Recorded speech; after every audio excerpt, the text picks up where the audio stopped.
Gold, trusted gold buyers. మీరు తాకట్టు పెట్టిన బంగారాన్ని విడిపించి ఈ రోజు ఉన్న మార్కెట్ ధరకు కొనబడను. శ్రీనివాస్ గారు, గత 15 రోజులుగా జరుగుతున్న యుద్ధం ఏ పరిస్థితుల్లో ఉంది ఇప్పుడు ప్రస్తుతము?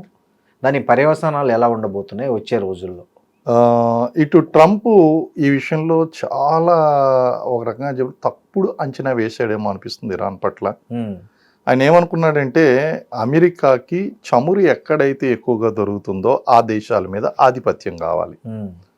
ప్రపంచంలో కల్లా చమురు ఎక్కువగా దొరుకుతున్నటువంటి ప్రాంతం ఏదంటే వెనుజులా ప్రాంతం. వెనుజులాని అస్తవ్యస్తం చేసి పడేసాడు. అధ్యక్షుడిని ఎత్తుకు వెళ్ళిపోవడం, జైలు శిక్ష వేయించడం అన్నీ కూడా జరిగింది.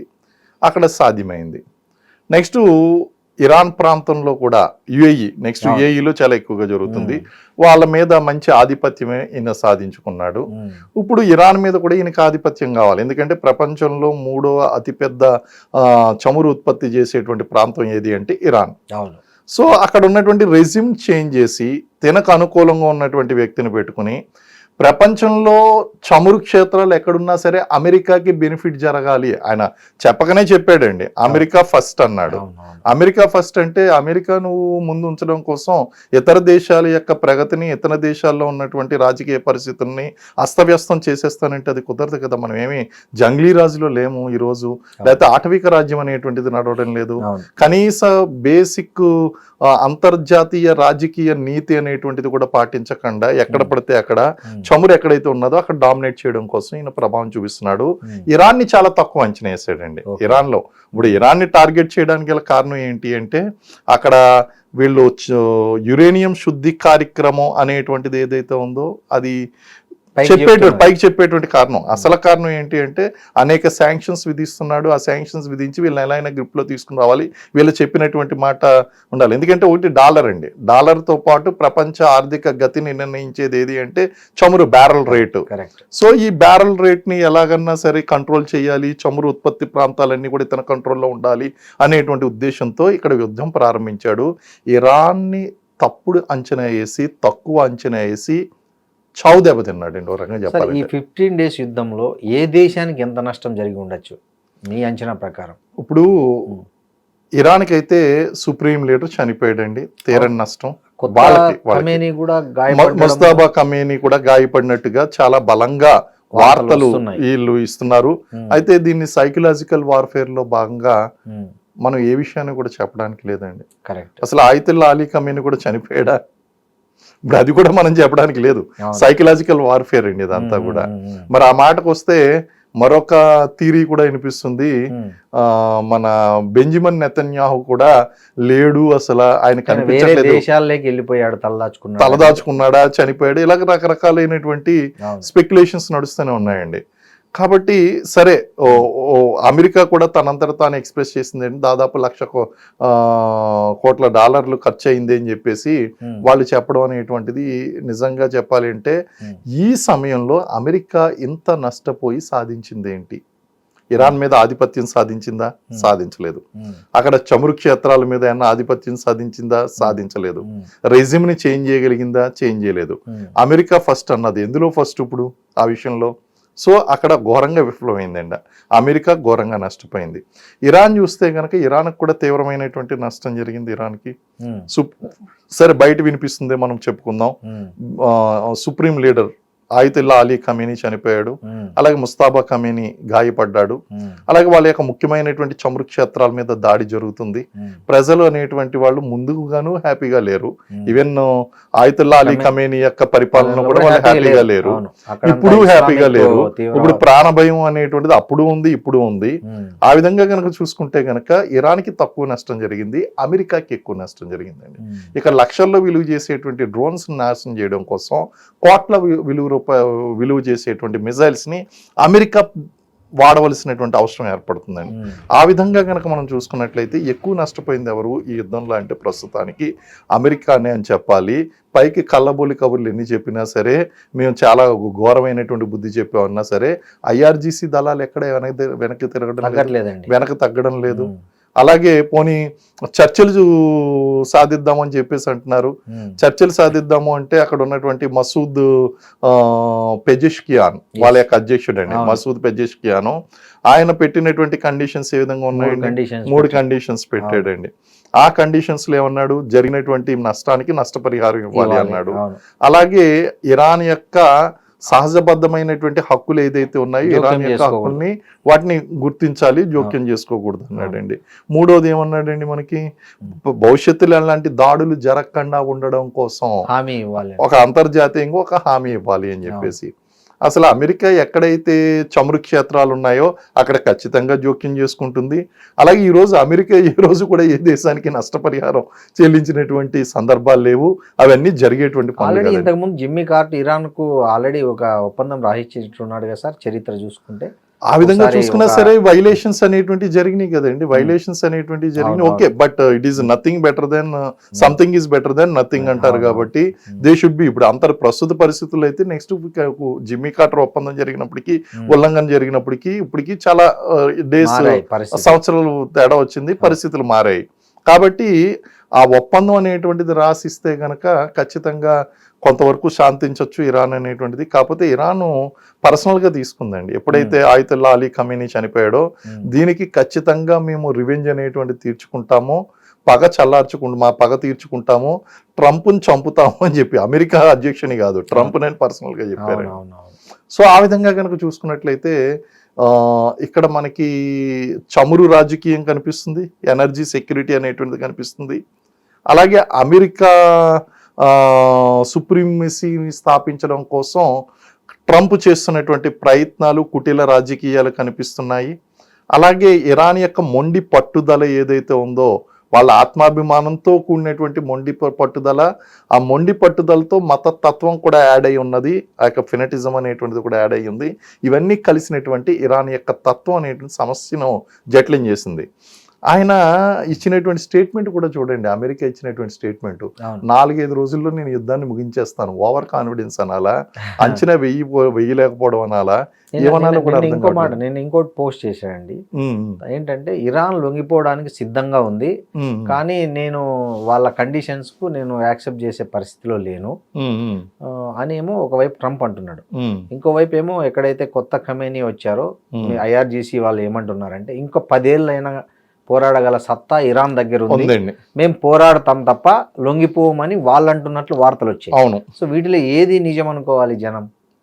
సింపుల్ అండి. ఇప్పుడు మనకి ఆల్రెడీ మసూద్ పెజిష్కియాన్ ఇచ్చినటువంటి స్టేట్మెంట్ ఎవరైనా చూసిన వెంటనే దాన్ని ఏమైనా ఇంటర్ప్రిట్ చేస్తారు, వీళ్ళు సుముఖత వ్యక్తం చేస్తున్నారని.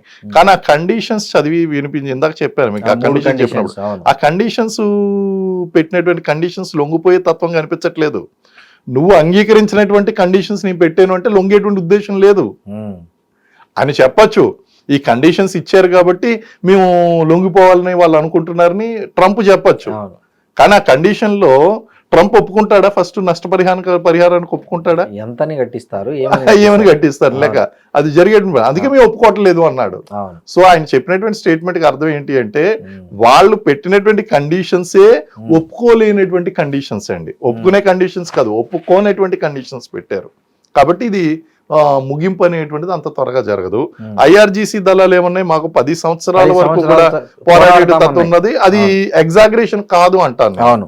కారణం ఏంటి అంటే ఈ రోజు ఉక్రెయిన్ రష్యా విషయంలో ఏమనుకున్నారు, రష్యా లాంటి పెద్ద దేశం ఉక్రెయిన్ ని ఖచ్చితంగా చావు దెబ్బ కొడుతుంది అని చెప్పేసి అనుకున్నారు. ఇప్పుడు ఎవరిని చావు దెబ్బ కొడుతున్నారో అర్థం కానటువంటి పరిస్థితి రష్యా ఉక్రెయిన్ మధ్య నెలకొని ఉందండి. ఇరాన్ ఇరాక్ వార్లు గతంలో జరిగినటువంటి వార్ కనుక చూసుకుంటే 8 సంవత్సరాల పాటు జరిగిందండి. 8 సంవత్సరాల పాటు వార్ జరిగింది. అలాగే ఇజ్రాయెల్ కూడా చూడండి, చుట్టుపక్కలన్నీ 8 కంట్రీస్ ఉన్నప్పటికీ కూడా అది కంటిన్యూస్ గా ఏదో ఒక యుద్ధంలో పాల్గొంటూనే ఉంది, నిరంతరం దాడుల్ని ఎదుర్కొంటూనే ఉందండి. సో ఇది ఒక లాంగ్ రన్ స్ట్రాటజీగా మనం తీసుకోవచ్చు. IRGC దళాలకి, ఇస్లామిక్ రెవల్యూషనరీ గార్డ్ కోర్ ఏదైతే ఉందో దానికి ఖచ్చితంగా ఆ విధమైనటువంటి సత్తా సామర్థ్యాలు ఉన్నాయి. ఇది లాంగ్ రన్ నడిచేంత సామర్థ్యాలు కూడా ఉన్నాయండి. అయితే అవుట్ రైట్గా ఎప్పుడు క్లోజ్ అయిపోతుంది యుద్ధం? వచ్చినటువంటి అధ్యక్షుని అలా చంపేస్తూ ఉండాలి అమెరికా. రెండోది ఏంటి అంటే వీళ్ళు B-2 బాంబర్ లాంటి భయంకరమైనటువంటి ఆయుధాలు ఏదైతే ఉన్నాయో బయటికి తీయాలి. వాటితో పాటు ఏమన్నా న్యూక్లియర్ లాంటి ఆయుధాలు ప్రయోగించాలి. అది ప్రపంచ యుద్ధానికి దారితీస్తుందండి. ఎందుకంటే అవి గనక బయటకు వచ్చినాయి అంటే ఇప్పుడు జరిగినటువంటి దాన్ని కేవలం మనకి దాడులు కనుక మీరు చూస్తే కనుక డ్రోన్ స్ట్రైక్స్ అవుతున్నాయి, ఎయిర్ స్ట్రైక్స్ అవుతున్నాయి. ఇంకా ఈ- పదాతి దళం అనేటువంటిది ఆర్మీ అనేటువంటిది గ్రౌండ్ లో దిగలేదు, అవును. ఇంకా గ్రౌండ్ లో అదే కనుక దిగడం స్టార్ట్ చేసి ఒక్కొక్కటి ఆక్రమించుకుంటూ వెళ్ళడం స్టార్ట్ చేశారు. అసలైనటువంటి అర్బన్ వార్ఫేర్ అనేటువంటి స్టార్ట్ అయింది అంటే డిజర్ట్ వార్ఫేర్, అర్బన్ వార్ఫేర్ జరుగుతుందండి అక్కడ ఇరాన్లో. అది కనుక జరిగింది అంటే ఇంకా అది భయంకరమైనటువంటి వెపన్స్ వాడవలసి ఉంటుంది అమెరికా. అదే గనక వాడింది అంటే ప్రపంచ యుద్ధానికి దారితీస్తుందండి. ఈయన అవకాశం కోసం ఎదురు చూస్తున్నాడు కిమ్. అవును, ఆ ఎక్సైజ్ చేస్తూ 10 మిజైల్స్ పేల్ చేశాడు నిన్న. కరెక్ట్, నిన్న సందట్లో సడేమి అవునండి. ఈయన సో 10 ఆయన అతను ఇదేంటి ఎవరు ఊగిళ్ళు ఊరుతున్నాడు అసలు ఊగిళ్ళు ఎప్పటి నుంచో. ఊరుతున్నాడండి. నొక్కుతా. ఎప్పుడు దిగుతాను అవునవును. అంటున్నాడు. సో ఇలాంటి పరిస్థితుల్లో ఇప్పుడు వార్ పెద్దదయింది అంటే అవును.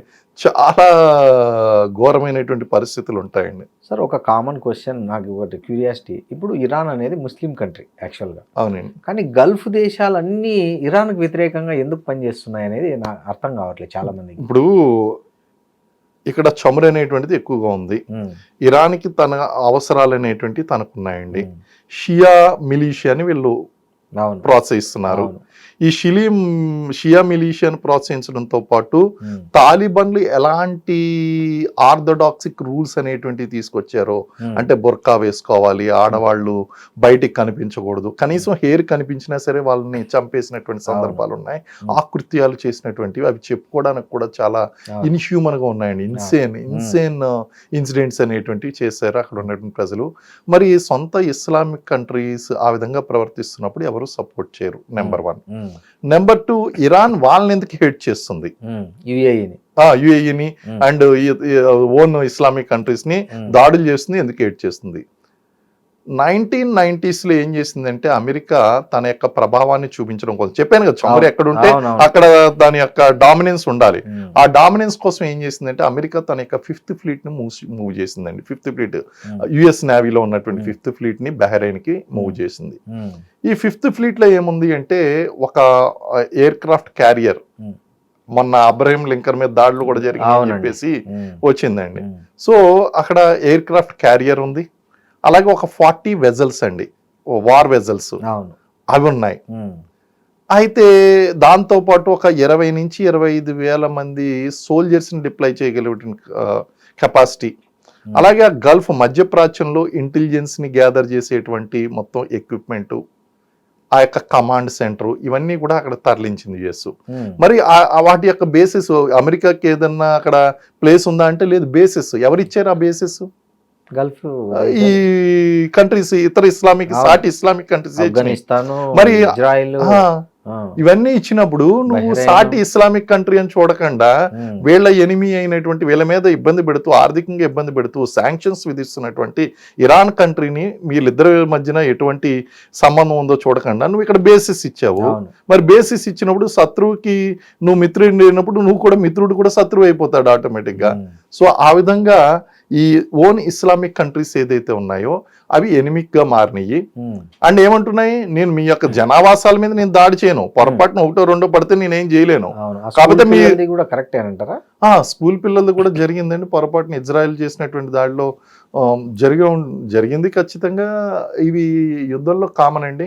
కారణం ఏంటి అంటే ఫెయిల్యూర్స్ ఉంటాయి, లేకపోతే ఇంటెన్షనల్ ఉంటాయి. ఇంటెన్షనల్ గా చేస్తే గనక అది భయంకరమైనటువంటి ఇన్హ్యూమన్ థింగ్.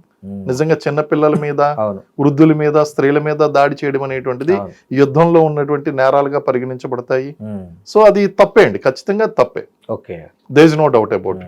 కానీ ఈ రోజుల్లో యుద్ధం అంటూ ప్రారంభమైన తర్వాత అది తప్ప ఒప్ప అనేటువంటిది యుద్ధం ముగిసిన తర్వాత చూద్దాం, ప్రస్తుతానికి అయితే కొనసాగుతుంది అన్న విధంగా తయారైందండి ఏ దేశం వెళ్ళినా సరే.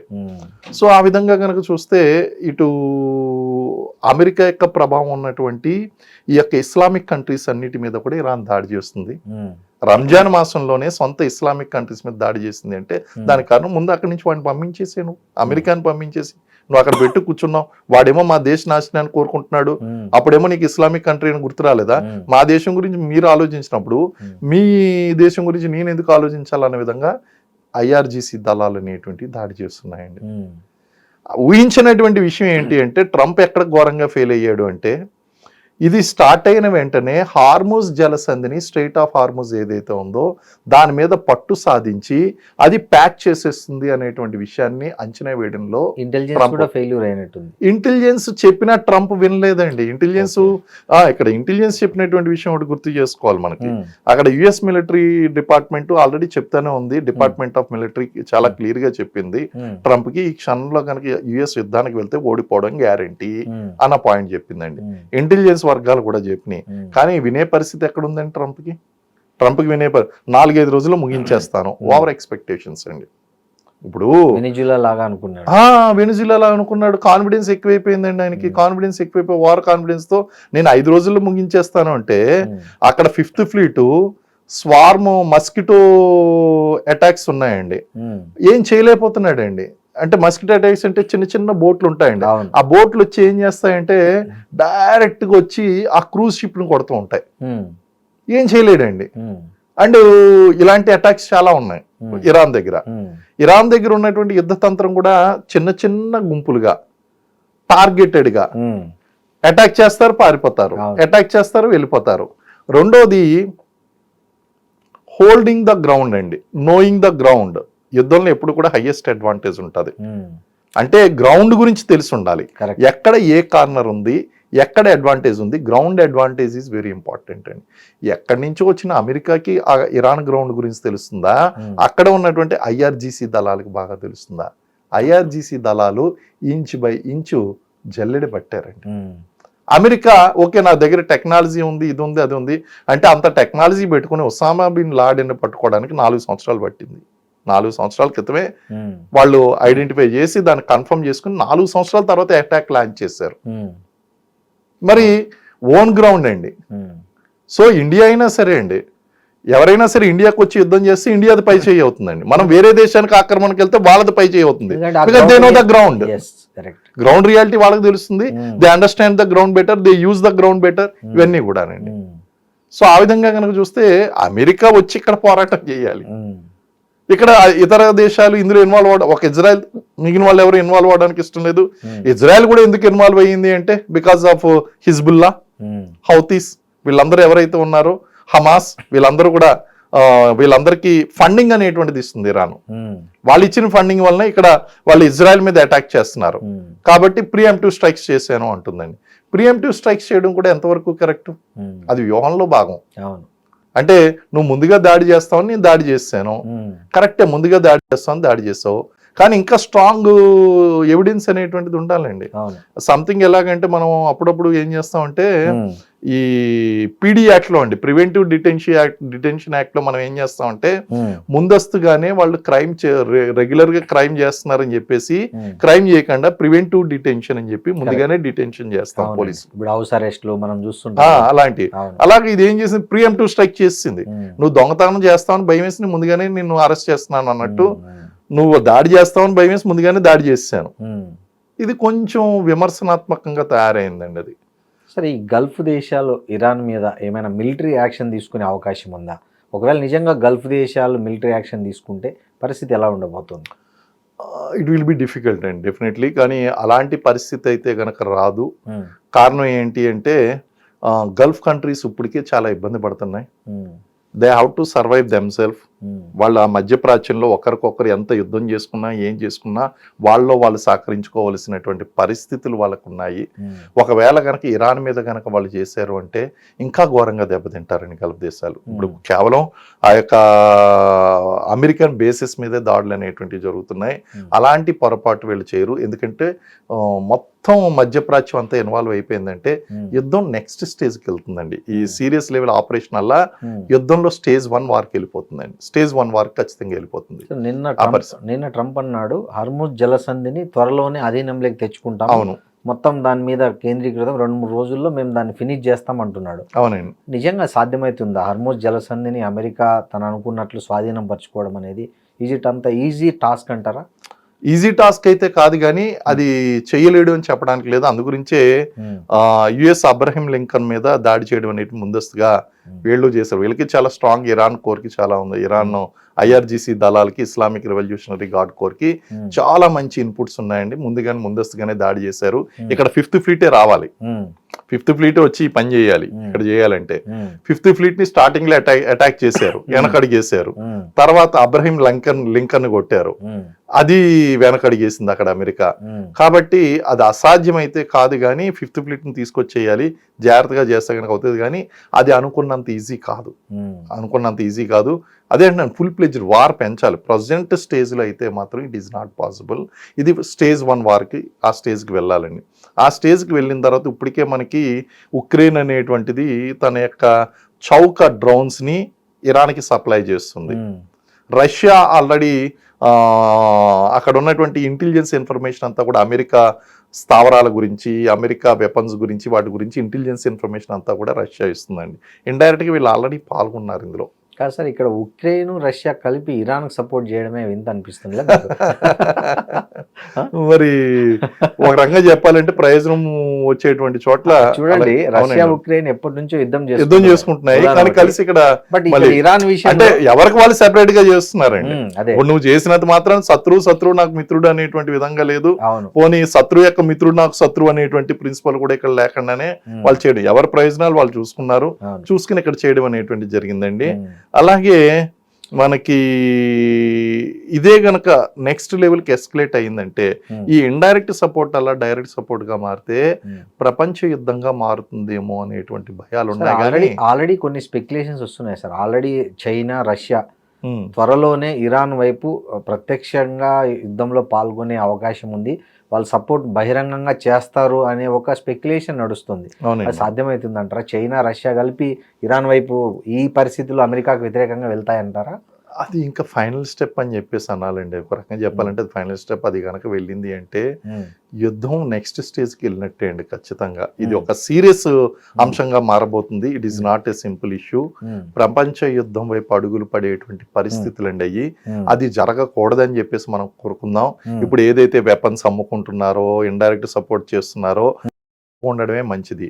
ఇటు ఏదన్నా సరే, ఇటు కిమ్ గాని, నార్త్ కొరియా, లేకపోతే ఈ రష్యా, చైనా, ఉక్రెయిన్లు కానీ డైరెక్ట్ గా వచ్చేసారు అంటే గనక అది ప్రపంచ యుద్ధం వైపు అడుగులు వేసినటువంటి పరిస్థితులు ఏర్పడతాయి. మనం ఇప్పుడు ఏది కూడా చెప్పడానికి లేదండి. We need to wait and see. ఇదంతా చైన్ రియాక్షన్, ఒకదాని తర్వాత ఒకటి అల్లుకుని జరిగేటువంటి చైన్ రియాక్షన్స్ అండి. మనం only we can propagate theories, లేకంటే we can just anticipate particular ఇది ఇలా చేస్తే ఇది ఎలా ఉంటుంది అన్నది యాంటిసిపేట్ చేయగలుగుతాం తప్ప we need to really wait and see. అలాంటి పరిస్థితులు కనుక జరిగితే it is very serious thing. Sir, Hormuz జలసంధిని నిజంగా అక్కడ ఆ ఇరాన్ తను మూసివేయడం వల్ల, ఆంక్షలు పెట్టడం వల్లనే మనకు 10 రోజుల్లోనే చాలా ఎఫెక్ట్ పడింది. అవును. అది పర్మనెంట్గా ఇరాన్ గాన మనకు భారత్ వ్యతిరేకంగా పనిచేస్తే, అక్కడ మన షిప్పులను, గ్యాసు, ఈ ఆయిల్ దానిలను అలో చేయని పక్షంలో మన దేశం ఎలాంటి సంక్షోభం ఎదుర్కోబోతోంది? ఫస్ట్ అలాంటి సిచ్యువేషన్ రాదండి. అవునా? అలాంటి సిచ్యువేషన్ ఎందుకు రాదని చెప్తాను. ఓకే. కారణం ఏంటి అంటే మనకి భారతీయ షిప్పుల్ని మేము అడ్డుకోవడం లేదు, వదిలేరని చెప్తున్నారు. అడ్డుకోము అని చెప్పారండి. ఆల్రెడీ CNG, LPG ఏదైతే క్రూయిజ్ ఉందో అది ఆల్రెడీ ఆ వెజల్ అనేటువంటిది అది ఆల్రెడీ వెళ్ళిపోయిందండి. మనకి హార్మూజ్ జలసంధి నుంచి మన ఇండియాకి రావడానికి 10 days పడుతుందండి. ఆల్రెడీ ఒకటి వచ్చింది, రెండోది వదిలేరు. 15-16 షిప్లు ఆల్రెడీ మొన్న 12వ తారీఖున స్టార్ట్ అయినాయి, 22వ తారీఖున రీచ్ అవ్వబోతున్నాయండి. సో ఆ విధంగా కనుక చూసుకున్నట్లయితే ఒత్తిడి అనేటువంటిది కొంచెం తగ్గుతుంది, టెంపరీగా ఉంది.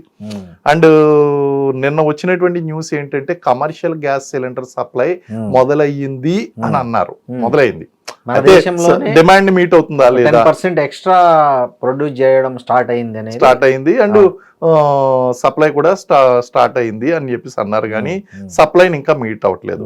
కానీ ప్రెసెంట్ ఉన్నటువంటి కండిషన్స్ లో మనకి యొక్క ఒత్తిడి అనేటువంటిది, LPG ఒత్తిడి అనేటువంటిది కేవలం అక్కడ హార్మూజ్ జలసంధి మూసివేయడం వలన మాత్రమే కాదు, ఆర్టిఫిషియల్ బ్లాక్ మార్కెటింగ్ అనేటువంటిది నడుస్తుందండి మన దగ్గర.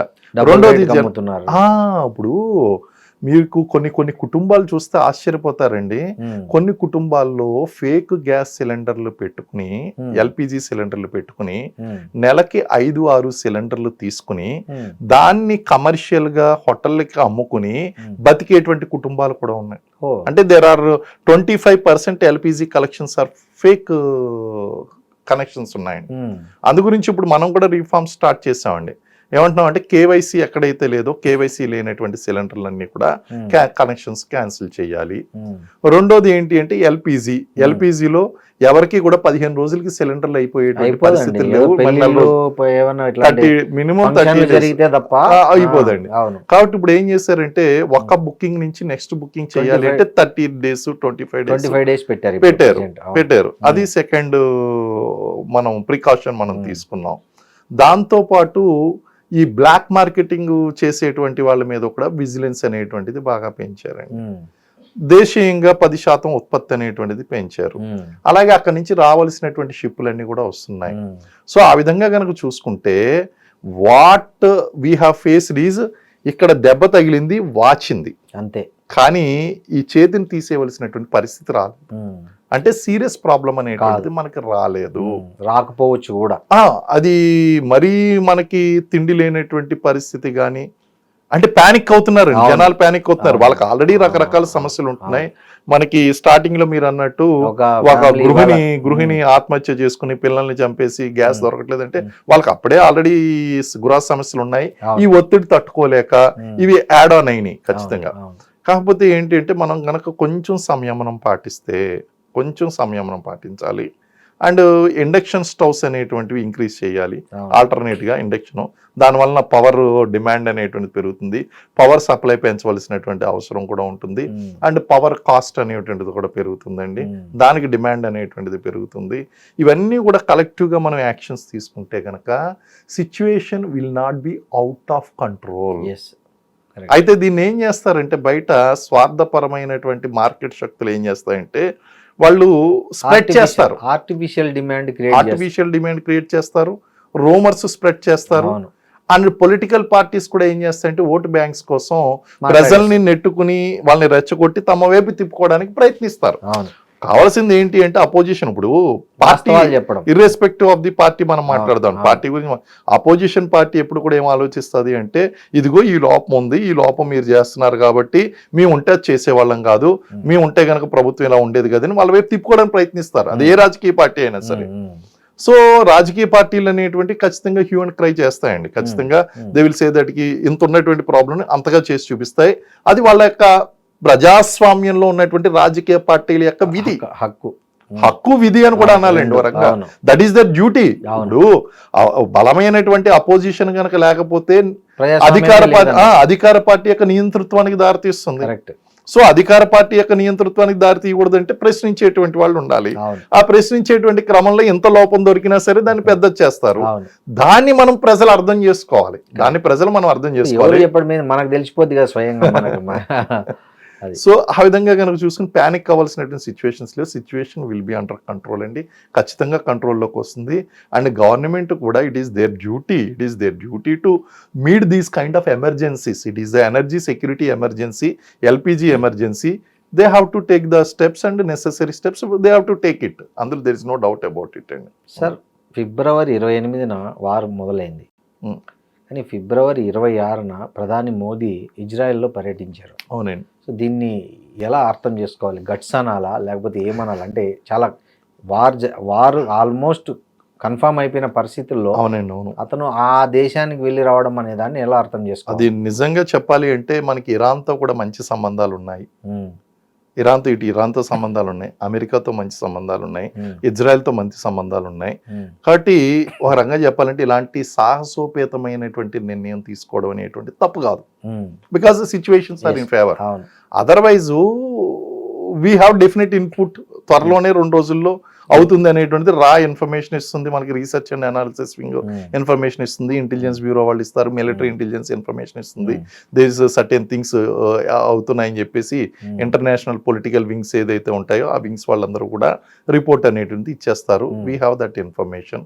అలాగే అయినప్పటికీ కూడా we are moving in a friendly nation countries, but it is a risk అనే చెప్పాలి, అడ్వెంచర్ అనే చెప్పాలి. ఓ రకంగా అది అడ్వెంచరే. ఒకవేళ కనుక ఇందులో కనుక ఎవరైనా సరే మనకి ఎగ్నెస్ట్గా ఉన్నట్లయితే అది కొంచెం డేంజర్ అయ్యేదండి. అందులోనూ అమెరికా మీద కొన్ని విమర్శలు కూడా వచ్చినాయి.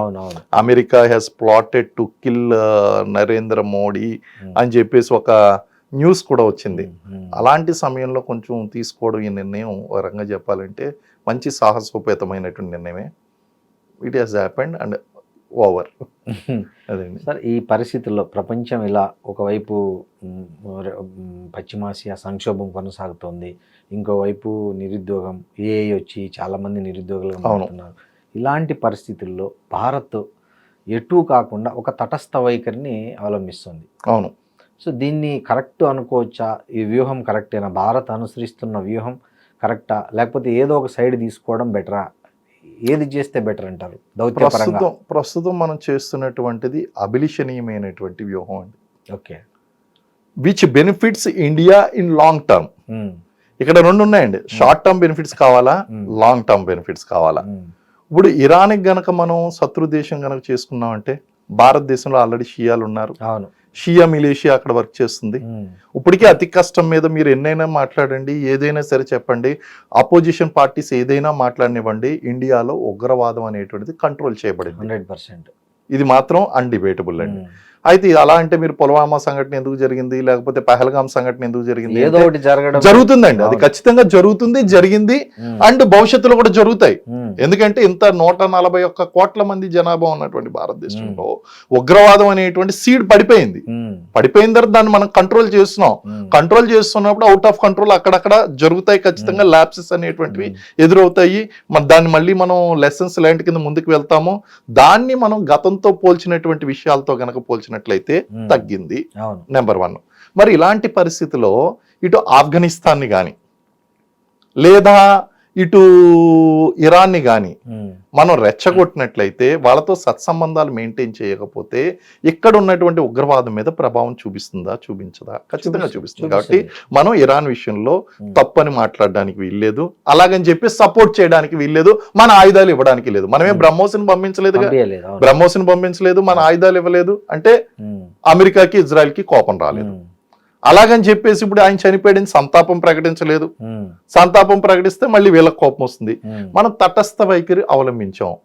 మరి ఇలాంటి తటస్థ వైఖరి అవలంబించినప్పుడు కనీసం ఆ దేశ సుప్రీం లీడర్ చనిపోతే మీరు సంతాపం ప్రకటించలేదు, మౌనంగా ఉన్నారని చెప్పి విమర్శిస్తే దీన్ని ఆలోచన అనుకోవాలా, ఇమ్మెచ్యూరిటీ? తర్వాత వెళ్ళి సంతాపం ప్రకటించారుగా, ఇరాన్ కాన్సులేట్కి వెళ్ళారు. అక్కడికి వెళ్ళడం అంటే మన పొలిటీషియన్స్, అపోజిషన్ పార్టీస్ తీసుకొచ్చేటువంటి ఒత్తిడి ఏ విధంగా ఉందో మనం అర్థం చేసుకోవచ్చు. ఇటువంటి విషయాల్లో ఒత్తిడి తీసుకురాకుండా ఉండడం మంచిది. కారణం ఏంటంటే దేశం ముఖ్యం, అది చాలా ఇంపార్టెంట్. సెకండ్ థింగ్ ఏంటి అంటే, ఇప్పుడు ఇజ్రాయెల్ గురించి చూసుకుందాం. ఇజ్రాయెల్ మనకు అనేక విషయాల్లో మనకి సహాయం చేస్తుంది. ఇజ్రాయెల్ టెక్నాలజీ అనేది మన మిలిటరీలో, ఇంటెలిజెన్స్ లో మనం ఉపయోగించుకుంటున్నాం అండి. కాబట్టి మనం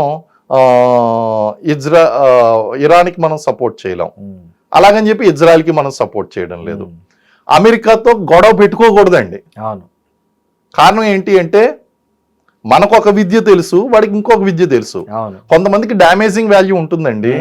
డ్యామేజింగ్ వాల్యూ ఉన్నంత మాత్రం వాడికి దూరంగా ఉండడం అంటే నువ్వు భయపడుతున్నావు అంటే తప్పది కాదు.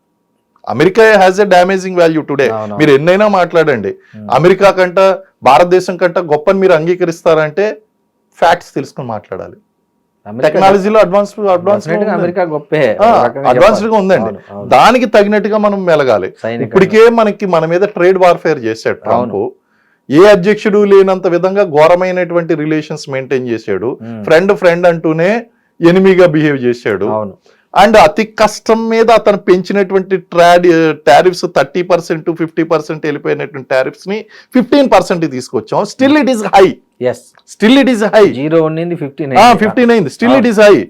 ఇలాంటి మనం సర్దుకుని వస్తున్నటువంటి టైంలో మనం వీళ్ళలో ఎవరికైనా సరే సపోర్ట్ చేసి మనం అమెరికాని చాట్ చేసుకోలేమండి. అవును, ఎందుకంటే మోస్ట్ ఆఫ్ ద ఇండియన్స్ అమెరికాలో ఉన్నారండి. అమెరికాలో ఉన్నారు. ఇప్పటికే వార్ మెమోరియల్ దగ్గర ఒక కపుల్ డాన్స్ చేశారని చెప్పి వాళ్ళ గురించి నానా హడావుడి చేశారు. అలాగే ఎక్కడ అవకాశం వస్తే అక్కడ ఉద్యోగ అవకాశాలు తీసేస్తున్నాడు. అమెరికన్స్ ఫస్ట్ అంటున్నాడు.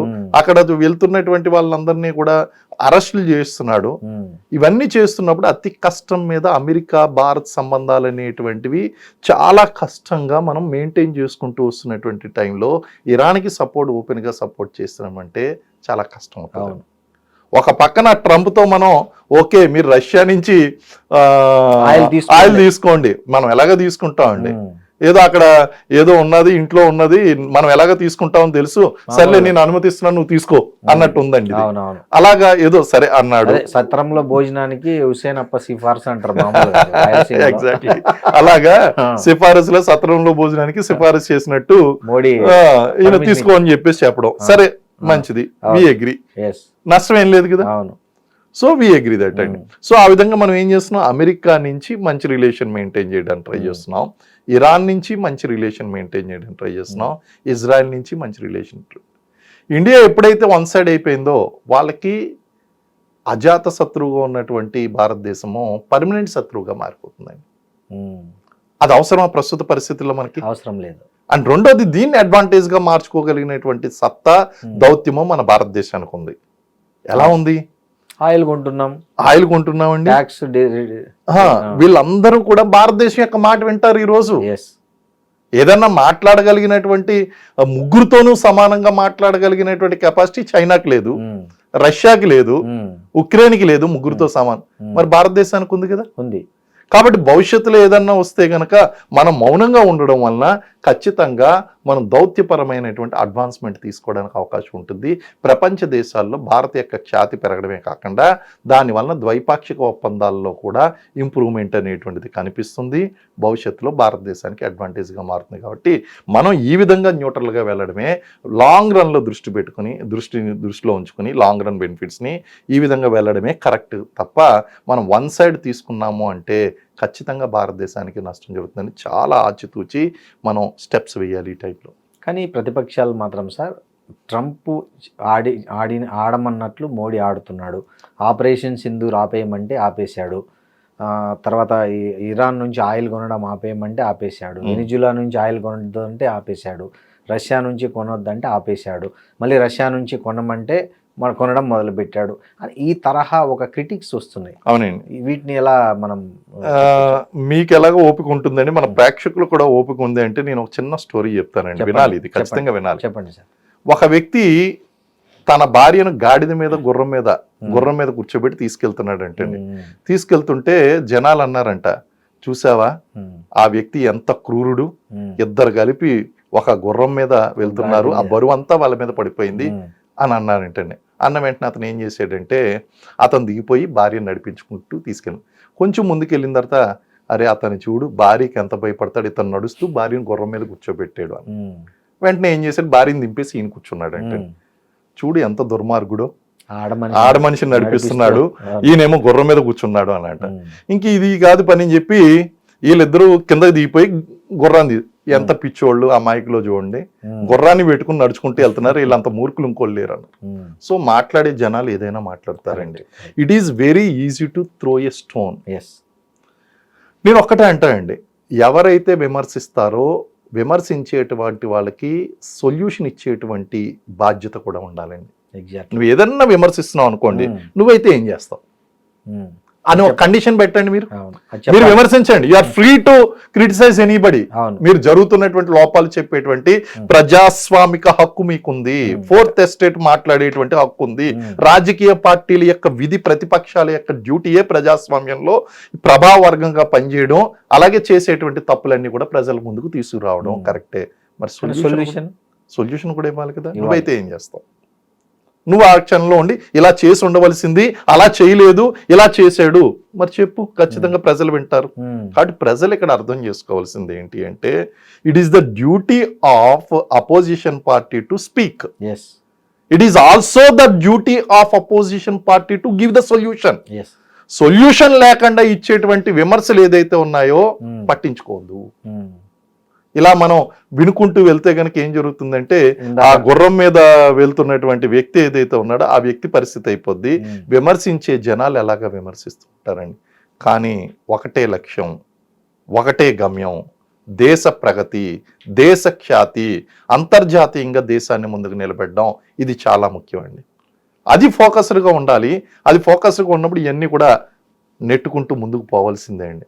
ఇవన్నీ ఆలోచించుకుంటూ పోతే మనం దేశాన్ని ముందుకు తీసుకువెళ్ళలేము. అవును. అలాగే 2047 కల్లా ప్రపంచ దేశాల్లో భారతదేశాన్ని ముందు నిలబెట్టలేమండి. సార్, అసలు ఈ జూయిష్ లాబీ అనేది ఒక బాగా వినిపిస్తుంది ఈ అవునండి. యుద్ధం ఈ సందర్భంలో. అవును. అసలు ఏంటి ఈ జూయిష్ లాబీ ఏంటి, దీని ప్రభావం ఎంత ఉంటుంది? Yeah. ద మోస్ట్ వరల్డ్ లోనే మోస్ట్ ఎఫెక్టెడ్ లాబీ అని కూడా అంటుంటారు. అవునండి. ఏంటిది అసలు వాస్తవం ఏంటి? ఈ జ్యూస్ యూదులు అనేటువంటి వాళ్ళు ప్రపంచంలో కల్లా ఇంటెలిజెంట్ పీపుల్ అని చెప్పేసి పరిగణించడం జరుగుతుందండి. ఓకే. యుద్ధం ప్రారంభమైన వెంటనే మీడియాలో చాలా ఎక్కువగా వినిపిస్తున్నటువంటి మాట ఇది. ఒక రకంగా చెప్పాలంటే ఇది ప్రో ఇజ్రాయెల్ కాన్సెప్ట్ అనమాట అండి. అంటే Okay. ఇజ్రాయెల్కి మద్దతు ఇచ్చేటువంటి ఒక కాన్సెప్ట్. కొన్ని సంస్థలు ఉన్నాయండి. Mossad. Institute like American Israel public affairs committee, అలాగే క్రిస్టియన్ యునైటెడ్ ఆఫ్ ఇజ్రాయెల్, ఈ సంస్థలు ఏదైతే ఉన్నాయో అవి ఇజ్రాయెల్కి మద్దతుగా ఈ క్రిస్టియన్ ఆర్గనైజేషన్స్ అన్ని కూడా పనిచేస్తున్నాయి. ఇవన్నీ కూడా ముఖ్యంగా ఏంటి అంటే అమెరికా ఇజ్రాయెల్ యొక్క ఫ్రెండ్షిప్ దీని వలన బాగా బలపడుతుంది. ఇవి ఇజ్రాయెల్ని బలపరుస్తూ వచ్చినటువంటి లాబీ కాబట్టి ఇది ఈ మధ్యన ఎక్కువగా వినిపిస్తుంది. వీళ్ళిద్దరూ కలిసి ఎవరి మీద ఫైట్ చేస్తున్నారు? ఇటు ఇరాన్ మీద, అక్కడ ఉన్నటువంటి షియాస్ మీద, ఇస్లామిక్ కంట్రీ మీద చేస్తున్నారండి. నేను అందుకే స్టార్టింగ్ లో కూడా ఒకటి అన్నానండి, ఇది ఒక మతపరంగా ఏమన్నా మారుతుందేమో, ప్రపంచవ్యాప్తంగా ఈ విధంగా మతపరమైనటువంటి ఎఫెక్ట్స్ కూడా దీనివల్ల కనిపిస్తాయేమో. అంటే ఎప్పుడైతే ఆయతుల్లా అలీ ఖమేనీ చనిపోయాడో ఆబ్వియస్లీ ఇక్కడ మన దేశంలో ఉన్నటువంటి షియా వర్గాల వారందరూ కూడా రోడ్డు మీదకి వచ్చి ఆందోళన చేశారండి. సో ఇక్కడ మనకి ఈ జూయిస్ లాబీ అనేటువంటిది కూడా ప్రో ఇజ్రాయెల్ లాబీ అనమాట అండి. అది ఇజ్రాయెల్కి మద్దతు ఇస్తున్నటువంటిది. ఇటు అమెరికా దీనివల్ల ఏం జరుగుతుందంటే అమెరికాకి ఇజ్రాయెల్కి మధ్య స్నేహ సంబంధాలు అనేటువంటి బాగా పనిచేస్తూ ఉంటాయి. అలాగే కొన్ని ఇంటర్నేషనల్ సంస్థలు, ఇప్పుడు నేను చెప్పినటువంటి సంస్థలు ఏదైతే ఉన్నాయో అవి ఇజ్రాయెల్కి మద్దతుగా పనిచేస్తూ ఉంటాయి అనమాట అండి. This is called Israel Jewish lobby. Thank you Srinivas గారు, చాలా చాలా చక్కగా వివరించారు మా డ్రీమ్ ప్రేక్షకుల కోసం. Thank you very much. Thank you very much అండి.